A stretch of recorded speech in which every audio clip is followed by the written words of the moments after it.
Salutations, Patrick, ici avec Ted. Un ancien pilote militaire s'est manifesté avec une révélation absolument étonnante.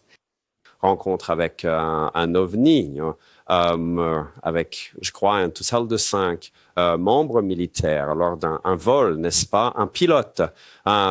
Et il voit cet objet qui est il décrit cet objet lenticulaire de 300 pieds de large, n'est-ce pas? Une soucoupe volante. En gros, une soucoupe volante de 300 pieds de large qu'il a vue à environ 6 miles de distance.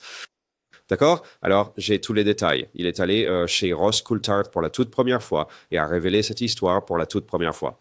Alors, now, passons à cela. Furryfitters, veuillez appuyer sur le bouton j'aime. Cela aide vraiment les vidéos. Et bien sûr, si vous n'êtes pas encore abonné, appuyez sur le bouton s'abonner. J'essaie d'atteindre 100 000 abonnés avant la fin de l'année. D'accord.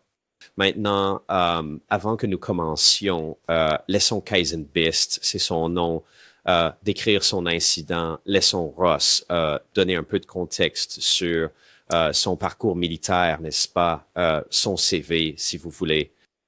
Juste pour que nous puissions avoir un peu de contexte et peut-être ajouter un peu de crédibilité à ce témoin, n'est-ce pas? Qui est ce type qui raconte cette histoire? Bienvenue, Monsieur Kaizenbest, à Reality Check. Merci de m'avoir invité, Ross. Oui, j'apprécie. Permettez-moi de vous donner d'abord un peu de biographie sur qui est Kaizen. Il a été diplômé de West Point en 2016. Il était le capitaine de l'équipe masculine de tennis. Il a été commissionné en tant qu'officier d'infanterie. Il est devenu ranger de l'armée, parachutiste, assaut aérien, qualifié pour le cadre spatial. Il a servi comme chef de peloton et officier exécutif de compagnie dans la 90e division aéroportée. Risquette fin de sein combat en Afghanistan en 2019 et il était rattaché à la force opérationnelle des opérations spéciales en Afghanistan. En 2020, il a servi comme officier des opérations futures de la force opérationnelle des opérations spéciales, responsable de la coordination de toutes les opérations de combat des forces spéciales de l'armée dans le pays. Quel rôle?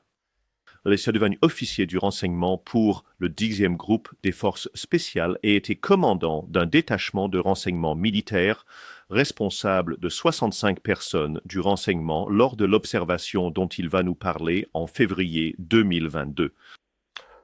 Il a servi en tant qu'officier supérieur du renseignement, le SIO, pour la force opérationnelle spéciale en Europe, responsable de la gestion de toutes les activités de renseignement des forces spéciales de l'armée en Europe. Maintenant, il a quitté l'armée et vient de terminer le programme de MBA du MIT. D'accord. Donc, clairement, ce type a un CV qui, tu sais, c'est incroyable, n'est-ce pas? Et tu sais, par coïncidence, j'ai aussi joué au tennis au lycée. Bien que j'étais le dernier classé, le pire joueur. Littéralement, tout le pire joueur. Je pense que ils avaient besoin d'une place. Ils avaient besoin de moi, n'est-ce pas? Je me souviens de tournois où je jouais au tennis et tout le bus attendait que je termine mon match pour qu'on puisse partir et ils criaient depuis le bus, perd déjà Armstrong. On sait tous que tu vas perdre, n'est-ce pas? Le hockey était Mincher, très bon. J'ai terminé 3e au niveau national avec mon équipe. D'accord, boum, c'est bon. Mais le tennis n'était pas mon sport. Quoi qu'il en soit, passons à ce que devenait ici. Encore une fois, Kaizen Best en vol. Encore une fois, une équipe totale de 5 membres voit cet ovni de 300 pieds de large. Écoutons-en plus à ce sujet. Qu'avez-vous vu? C'est difficile à décrire. Même maintenant, juste quelques années plus tard, c'était différent de tout ce que j'aurais pu inventer. Et je ne suis pas la personne la plus créative, mais c'était un objet elliptique massif, parfaitement immobile. Et l'immobilité était tout simplement choquante, comme s'il était presque attaché à un point fixe dans l'espace. Alors, si je devais deviner, et c'est difficile à dire, vous savez, à 10 km de distance, mais je dirais peut-être 300 pieds au moins, elliptique comme ça, de couleur blanche, composé de ces panneaux uniformes qui semblaient être tous des pentagones, mais tous étaient de forme irrégulière. Ils étaient joints aux coutures, vous savez, la couture linéaire, et ces panneaux pentagonaux de forme irrégulière, mais vous savez, uniformes en surface, étaient comme comme une nacre ou une céramique blanche couleur. Et c'était une journée parfaite, ensoleillée, typique du Colorado. 10 degrés Celsius, pas un nuage dans le ciel, et on pouvait voir ces panneaux bouger alors qu'ils scintillaient au soleil. Comment avez-vous appelé l'objet? Quel était votre surnom pour lui?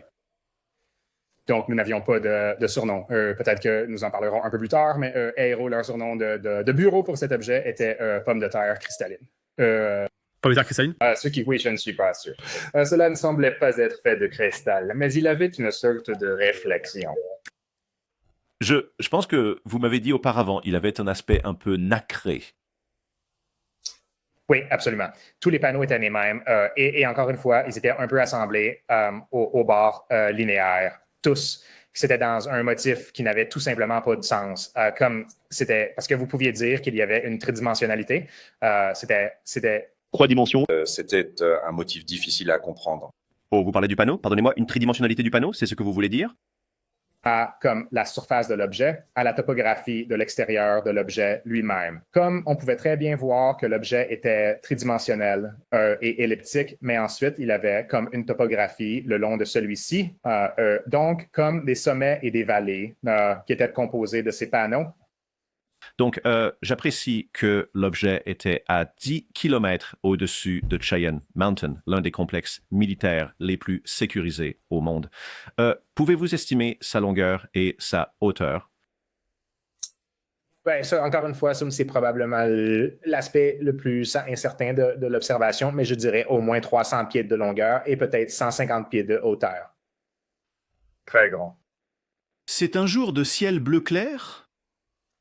Parfaitement bleu oiseau. Quiconque est allé au Colorado sait que le jour après qu'il neige, c'est souvent d'une beauté à couper le souffle. Il n'y avait pas un nuage dans le ciel sur 360 degrés. Alors, à quelle hauteur du sol au sommet du pic Cheyenne aurait-il plané? Oui, donc la montagne Cheyenne elle-même est composée de 2 sommets avec une selle au milieu. Si vous faites face à l'ouest, sur le sommet de gauche, il y a un ensemble d'antennes et c'était à peu près juste au-dessus de cet ensemble d'antennes. Un peu à droite de celui-ci. Si je devais deviner, encore une fois, c'est difficile à dire, mais peut-être 500 pieds au-dessus. Alors, c'est une histoire tellement fascinante, n'est-ce pas? Comme blanc, vous savez, en couleur, en forme de soucoupe volante, le terme lenticulaire, c'est juste figé dans l'espace et le temps, n'est-ce pas? Comme c'est juste là, comme c'est juste ancré dans le ciel. N'est-ce pas? Ces panneaux, n'est-ce pas? Ils commencent à bouger et vous savez, c'est juste... c'est cette forme tridimensionnelle, moi, je veux dire, c'est tellement fascinant. Et vous savez, qu'est-ce que c'est? 300 pieds, cela fait 100 yards. C'est un terrain de football. Nous parlons de la taille d'un terrain de football, n'est-ce pas? Vous savez, mais le voir à 10 km, n'est-ce pas? Si je voyais un terrain de football à 10 km, à quoi cela ressemble-t-il vraiment? Tu vois ce que je veux dire? À quoi ça ressemble vraiment? Pas très grand. Je ne sais même pas. Est-ce que je pourrais même le voir? Je suppose dans le ciel. Je ne sais pas. Cette partie est intéressante. Comment obtenir tous ces détails à 10 km? C'est ce que je ne comprends pas. Mais comment peut-on voir autant de détails de si loin? Mais encore une fois, je n'ai pas le CV de ce type. Clairement, il était capitaine de l'équipe de tennis et moi, j'étais le dernier. Donc, vous savez, je ne sais pas de quoi je parle. Je ne suis pas pilote, pas ancien militaire. Je ne sais rien. Mais juste des questions que j'ai. Je ne sais pas, c'est juste ma réaction instinctive quand j'entends ça. Ça semble fascinant. C'est clairement un gars crédible. N'est-ce pas? Je veux dire, je ne considère même pas cela, n'est-ce pas? C'est clairement un gars crédible. Je me demande juste, ce sont des questions que je lui poserais, n'est-ce pas? Mais peu importe. C'est une histoire fascinante et il entre même un peu plus dans les détails, si en fait, à ce sujet. Alors, combien d'hommes sont avec vous pendant que vous regardez cet objet et combien de temps voyez-vous l'objet? Oui, donc nous 5, moi y compris, nous arrivons en haut des escaliers et nous regardons naturellement la montagne. Et déjà au-dessus de cette selle se trouve cet objet. Et je pense que quelqu'un qui a été au combat, vous savez, quand vous avez une expérience vraiment unique, vous avez un peu cette vision en tunnel et juste le facteur de choc. Et donc nous étions tous juste captivés par ce que nous voyions, essayant de le percevoir. Mais nous, assez de temps s'est écoulé pour que nous ayons partagé quelques jurons, confirmés que nous l'avions tous vu. Vous savez, nous avons pu émettre des hypothèses sur ce que nous pouvions ou ne pouvions pas voir. Donc, si je devais deviner, au moins 30 secondes. Maintenant, aidez-moi ici. Dites-moi, s'il vous plaît, que l'un de vous a sorti un téléphone et a commencé à filmer. C'est une bonne question et vous savez, c'est du fait de passer d'un bateau à un autre. Nous n'avions pas nos téléphones sur nous, mais franchement, c'était une expérience tellement choquante que je n'ai même pas pensé à sortir un téléphone, même si je l'avais eu. Puis-je vous poser cette question, Kaisa? Beaucoup de gens me disent que lorsqu'ils voient des objets comme celui-ci, y a-t-il une quelconque conscience de l'objet ailleurs sur la base? Ou est-ce que c'est seulement vous 5 qui êtes en plein air capables de voir cet objet? Avez-vous le sentiment? Beaucoup de gens m'ont dit qu'ils ont parfois le sentiment que ces objets semblent se montrer à eux et à personne d'autre, et que parfois il semble que personne d'autre ne peut réellement voir ce qu'ils voient. Y a-t-il une réaction ailleurs dans l'un des complexes militaires adjacents à cet objet? Donc, en haut des escaliers, il y a un parking. C'est là où nous étions. Nous n'avons vu personne d'autre dans ce parking, mais c'était, vous savez, 30 minutes avant l'heure du déjeuner. Donc, c'était assez calme, naturellement. Si je devais deviner, si c'était 30 minutes plus tard que nous avons observé cet objet, il y aurait beaucoup de monde. Vous savez, nous ne pouvions voir personne d'autre autour de nous. Donc, ce serait juste de la spéculation, pour être honnête. Mais la seule chose qui me frappe, c'est que cet objet était déjà là et stationnaire avant que nous ne soyons en position de l'observer. D'accord, vérificateur. Je vais mettre un lien ci-dessous vers l'interview complète avec Kayson sur News Nation avec Ross Coulthard pour que vous puissiez la regarder parce qu'il parle de beaucoup d'autres choses dans cette interview. Elle dure environ 1 heure, un peu plus d'1 heure. Je recommande de regarder ça vraiment bien. Clairement, le gars est crédible, non? Son histoire est fascinante. Mais comme beaucoup de ces histoires, vous savez où sont les preuves, n'est-ce pas? Ça aide, mais à quoi ça sert? D'accord, c'est comme, je suppose que ça aide. Oui, vous manifestez, vous racontez, c'est génial. Espérons que nous pourrons commencer à obtenir des preuves de certaines de ces choses, ou des preuves, ou quoi que ce soit, ou peut-être que quelqu'un d'autre aura une histoire qui correspond, n'est-ce pas? Parce qu'une chose très intéressante à ce sujet est la façon dont il décrit sa peau. Lockheed Martin vient de publier une vidéo très récemment décrivant une partie de la technologie qu'ils ont sur leur engin qui bouge un peu. Est-ce que vous savez quoi? Regardez cette vidéo. Je travaille chez Skunkworks et c'est un endroit qui a la réputation de réaliser des choses que les gens pensent impossibles. Voler très haut, voler très vite, rendre les avions invisibles au radar. Où allons-nous ensuite? Vous savez, c'est toujours la question amusante. Vous savez, en ce moment, nos conceptions d'avions sont très réductionnistes. Nous avons le carburant ici, nous avons le cockpit. Nous avons le moteur. Ce sont toutes des pièces séparées.